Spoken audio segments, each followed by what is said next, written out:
Well, good morning, everyone. Let's take our Bibles to Romans chapter number 8 for promise number 297.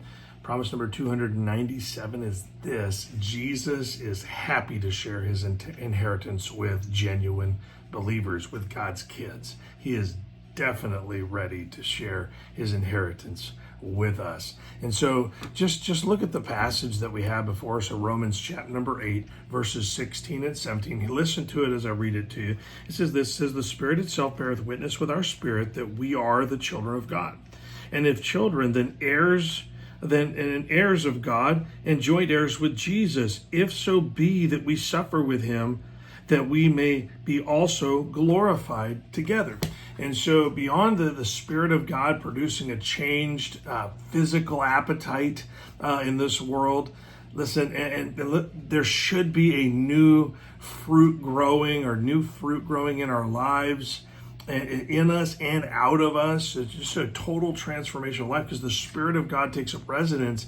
Our interests should change. Our purposes should change. What our heart just naturally prioritizes should change to a spirit priority.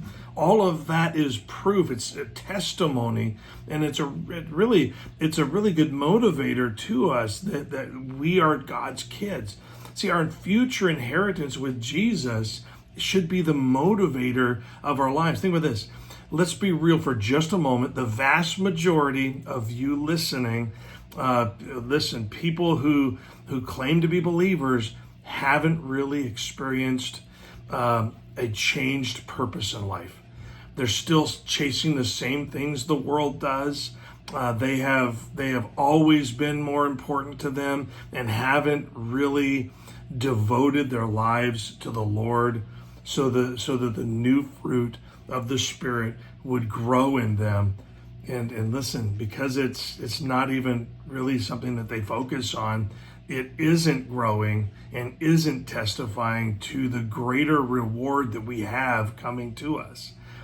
We are joint heirs with Jesus, but there's a contingency. I don't know if you've been paying attention, but they use that word on a regular basis, that God is making these incredibly motivating, incredibly different than what this world offers promises, but they come with a contingency. If we do our part, then God promises to do his part. He's given us an assignment, and if we do our assignment, it comes with promises. And so listen to this.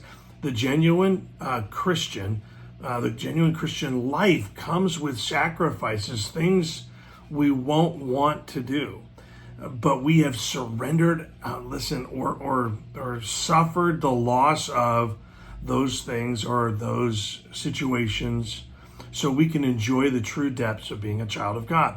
In Philippians 3:8, Paul talks about the loss of all things that he pursued before being a Christian. You know what the crazy thing is many of the things that he was pursuing had nobility to them. They weren't sinful. They just weren't necessary, and they certainly weren't kingdom building. And so he had to suffer the loss of all those things. He was a man with a name. People knew him. When he walked in, his name was Saul. Not only did the church that he was persecuting know him before he was a believer, but the Jewish world knew him as someone that was the up-and-comer. He was going to be next. So his name, he had to give up fame. He had to give up positioning. He had to give up those people that were going to help him make it to have his name in the lights that were preferred within the Jewish community at the time. See, we have different lights that we want our names in our earthly existence here and now. I think in the United States, most of it is sports or corporate or wealth. We have all these names we want to be known by and all these things that we're pursuing to set ourselves up in these ways. But Paul would have this to say to you.